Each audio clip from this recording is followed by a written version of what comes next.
ఈ ఫ్యాక్టరీలో ఏదో ఉంది తాత.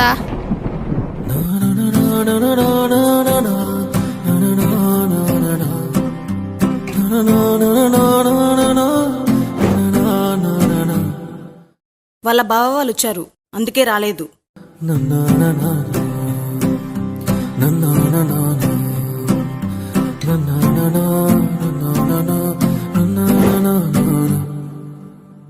అసలు ఎవరు ఏంటి ఇదంతా?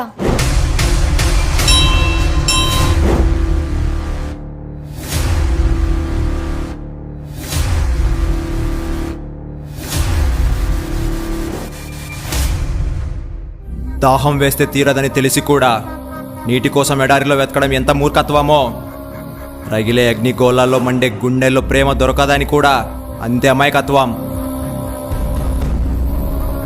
25 సంవత్సరాల పగ కళ్ళ ముందు ఉన్నా కూడా ఏమి చేయలేని పరిస్థితిలో ఊరిని మార్చడానికి వచ్చిన ఒక వీరుడి కథ.